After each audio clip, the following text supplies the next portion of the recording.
మీకు తెలుసా, తిరుమలలో శ్రీ వెంకటేశ్వర స్వామికి ఏ ప్రత్యేకమైన నూనె వేస్తారో దాన్ని పునుగు తైలము అంటారు. ఈ సుగంధ నూనె ఒక చిన్న జంతువైన పునుగు పిల్లి నుంచి వస్తుంది. ఇది తిరువన సమీపంలోని శేషాచలం అడవుల్లో అరుదుగా కనిపిస్తాయి. కానీ ఇది కేవలం సువాసన కోసం మాత్రమే కాదు. తిరుమలలో ఈ పునుగు తైలాన్ని పవిత్రమైన సేవల్లో, ప్రత్యేకంగా శుక్రవారం అభిషేకంలో ఉపయోగిస్తారు.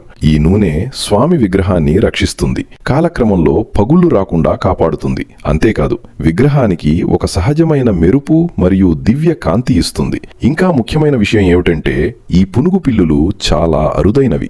ఈ సంప్రదాయం శతాబ్దాలుగా జాగ్రత్తగా కొనసాగుతోంది. కేవలం ఆలయ పూజారులు మాత్రమే ఆగమ శాస్త్ర నియమాల ప్రకారం ఈ తైలాన్ని ఉపయోగిస్తారు. అందుకే ఇది ఒక సాధారణ పద్ధతి కాదు. ఇది భక్తి, శాస్త్రం, సంప్రదాయం కలయిక.